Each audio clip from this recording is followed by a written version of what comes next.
His invitation to you is just like His invitation was in the days of Noah. Come unto me, all you who labor and are heavy laden, and I will give you rest. Take my yoke upon you and learn from me. For I am gentle and lowly in heart, and you will find rest to your souls. For my yoke is easy and my burden is light. He says, I want you to come.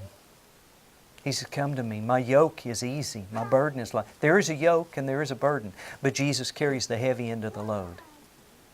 There's a yoke and a burden, but you got to come to Him. And you need to think about what that's going to cost you. And you need to be willing, when you come into it, to accept the cost. Jesus talked about the cost a lot. Jesus said, which of you intending to build a tower does not sit down first and count the cost, whether he has enough to finish it? You don't want to stop a tower like that. That's the Washington Monument. They stopped it during the war, because the Civil War, because they didn't have enough granite and stuff to be able to go ahead and finish. Sat there for years. You go look at it now. They finished it now, but about halfway up or so you can see where the rock changes. He said, when you go to build, you don't start unless you think you can finish. I want you to know that if you come to Jesus, and you need to come to Jesus, it's your only hope of salvation, but if you come to Jesus and you quit, He says you've been better off to never start than to come and quit. It matters. The commitment's got to be wholehearted. You can't be willing to get in there and give it the old half-hearted effort. You got to be willing to die for it, to do everything there is. He said this, what king going to make war against another king does not sit down first and consider whether he is able?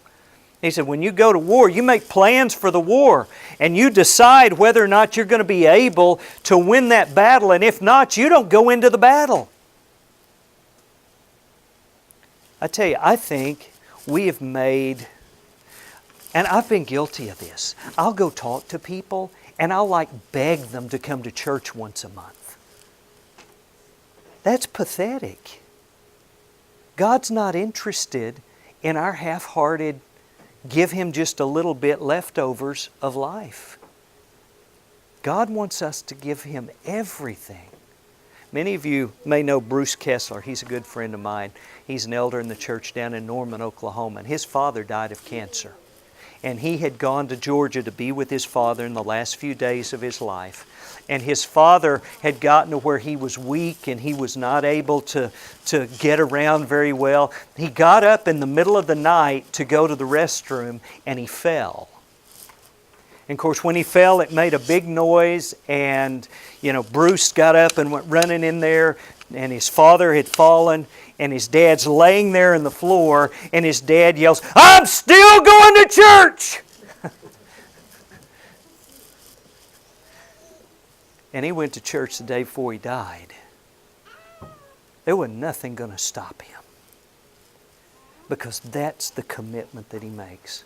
We need a people who will stand up and commit our lives and our deaths to Jesus Christ. We need a people who will give Him everything, because He is worth it. He gave us everything. And we get so deceived in America thinking we can make a half-hearted effort and God's just happy with anything we give Him. I want you to know He's not. He's not happy with anything we give Him. He's happy only with everything, with giving Him our all in our life. Whoever of you does not forsake all that he has cannot be my disciple. You can't be a half-hearted Sunday morning only kind of Christian. You see, there's two types of people who call themselves Christians, and this is where we end our lesson. I want to ask you to consider yourself. We've got what I call my cup runs over Christians. They're the people who love the Lord and their cup is full of Jesus, and they talk about Him and they love Him and they think about Him and they worship Him and they serve Him, and they come to church and worship, and they come to church to give, and they come to church to bless other people and to honor God. They don't come to church to get. They come to church to give. They come to church to worship and serve. And they live their lives every day doing what they do because of Jesus. And then you've got the other people who call themselves Christians, and they're what I call empty bucket Christians. They show up at church services with their empty buckets and they say, "Fill it. And if you don't give me what I want, I'm going to go to church down the street where they'll give me what I want.